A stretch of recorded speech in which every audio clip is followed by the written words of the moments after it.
If you walked into the lobby of the Daily Express newspaper in London in 1925, you would have witnessed a scene of pure panic. The news editor was screaming at his security guards. He shouted, "For God's sake, go down to reception and get rid of a lunatic who's down there. He says he's got a machine for seeing by wireless. Watch him, he may have a razor on him."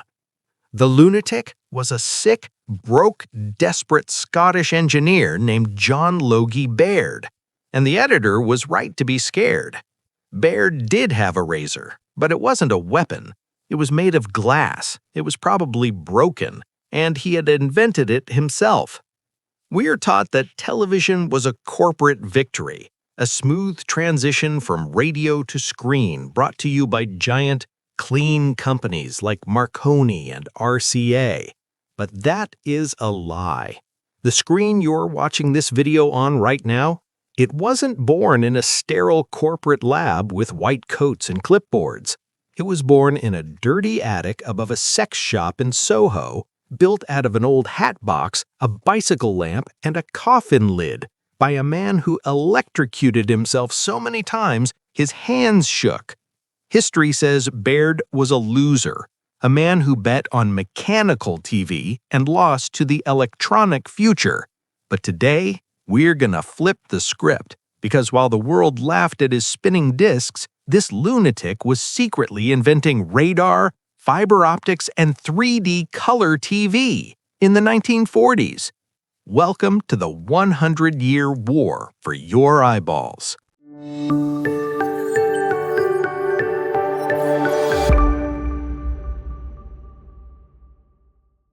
To understand why Baird was crazy enough to invent TV, you have to understand that he was running out of time. Born in Scotland in 1888, Baird was sick. Always. He had a weak constitution and a ticking clock in his head. He couldn't fight in World War I. He couldn't work a normal job. He needed to make his mark before his body gave out. So he tried everything to get rich quick. And I mean everything. Failure number 1, the diamond. In college, he tried to make diamonds by pumping massive electricity into graphite rods embedded in concrete. He didn't get diamonds. He did manage to short out the entire Glasgow power grid, plunging the city into darkness. Failure number 2, the pneumatic shoe. He had flat feet, so he put balloons inside his boots to walk on air. They exploded after 100 yards, leaving him hobbling down the street in deflated rubber.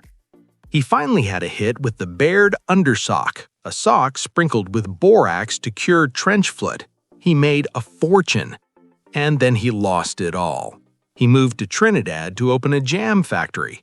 But he forgot one thing. Trinidad is full of insects, millions of them. They swarmed his factory. They ate the jam. They ate the sugar. Baird tried to fight them, caught malaria, and nearly died. He returned to London in 1923, broke, sick, and shivering. He ends up in Hastings, a seaside town for sick people. He's 35. He's got nothing left but an idea. He decides, I'm gonna do the impossible. I'm gonna send pictures through the air. He builds the first TV set, not with microchips, but with junk.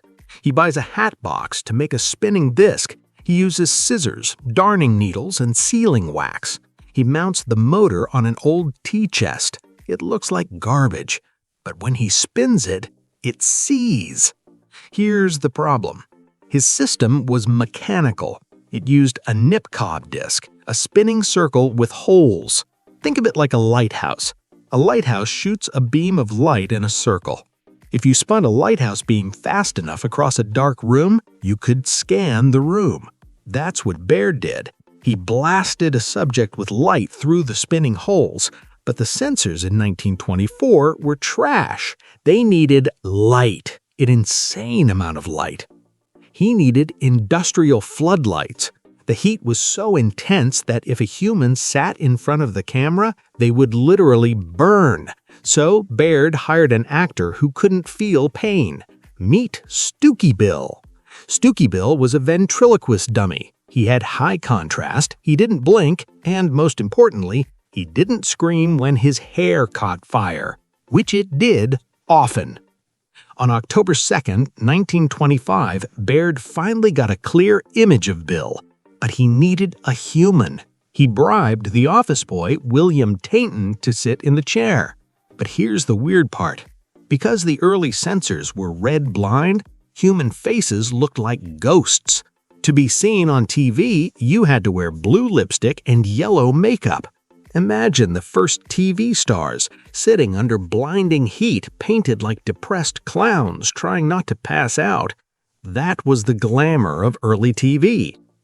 Tainton was terrified. Why? Because a few months earlier, Baird had wired up 2,000 volts of batteries to boost the signal.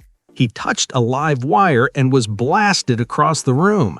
He survived with burned hands, but the explosion was so loud, his landlord kicked him out for running a dangerous laboratory. That's the vibe. High voltage, burning puppets, clown makeup, and eviction notices. That is the true birth of television. But Baird had a bigger enemy than electricity. Enter Sir John Reith, the Director General of the BBC. Reith hated television. He called it a potential social menace. He thought it was vulgar. While Baird was trying to invent the future, the BBC was trying to kill it. They gave him the worst transmitters. They gave him impossible time slots like midnight. They wanted him to fail. This wasn't just an invention, it was a war. Fast forward to 1936, the BBC sets up a death match to decide the future.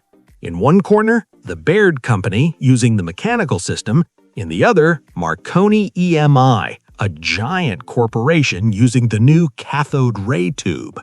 Baird knew his spinning discs were losing, so he built a monster. It was called the Intermediate Film System, and it was a nightmare. Listen to this Rube Goldberg madness. Baird's camera didn't just record, it filmed the scene on actual celluloid film.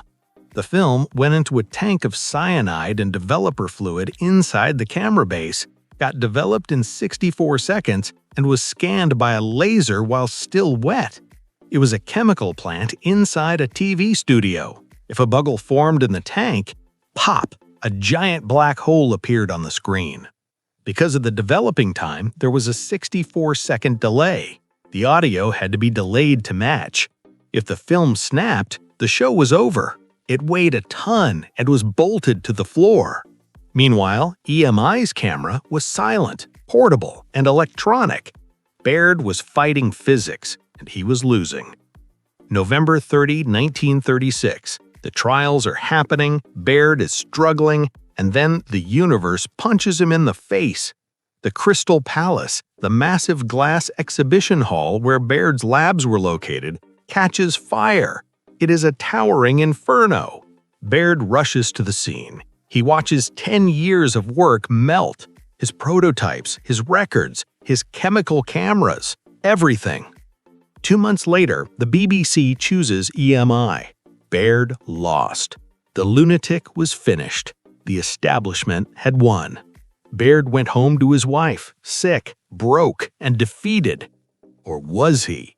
This is where the history books stop, but this is where the real story begins. Remember the Lunatic quote? The part about seeing by wireless? Baird didn't just see TV, he saw everything. While everyone was looking at the screen, Baird was looking at the signal. Secret number 1. Radar. In 1926, 10 years before radar was officially invented, Baird filed a patent for noctovision. He realized his flying spot of light could be invisible infrared. He used reflected radio waves to see in the dark. He was spotting planes before the military even knew how. Some historians, like the authors of Vision Warrior, believe Baird was secretly working for the government on radar systems during World War II, funding his own official failures to hide the real success. Secret number 2, the video disc. In 1928, Baird realized his TV signal was just sound. so he pressed it onto a vinyl record. He called it phonovision. He invented the DVD 50 years before the Laserdisc. We can still play these records today. Restored by modern computers, we can see the images he recorded. He was recording the future on wax. While the winners at EMI were focused on live broadcasts, Baird was figuring out how to store time. He was decades ahead of the VCR. But the biggest twist happened after he lost. World War II starts. TV shuts down. Baird goes home. He's dying. He's had a heart attack. His house is getting windows blown out by German bombs. And what does he do? He invents the telechrome tube. While the winners at EMI were stuck on black and white, Baird built the world's first fully electronic color television. He demonstrated 3D color TV in 1944. The Hankey Committee, the government group planning post-war TV, saw it and was blown away. They recommended Baird's standard, 1,000 lines, color, be adopted after the war. Baird had won. He had leapfrogged the electronic competition. He had invented the HD color TV sitting in your living room 60 years early. But he never saw it happen. The war ended. The BBC decided to go back to the old cheap black and white system to save money. And Baird, his body finally gave out. He died in June 1946, just days after TV came back on air. He died broke. The business collapsed. His wife nursed him to the end while caring for her own mother. Baird wasn't a lunatic. He was a time traveler who got stuck in the 1920s with a hatbox and a dream. He saw the future so clearly that the present couldn't handle him. He lost the Battle of 1936, but he won the war of technology. Radar, recording, color, 3D. It's all him.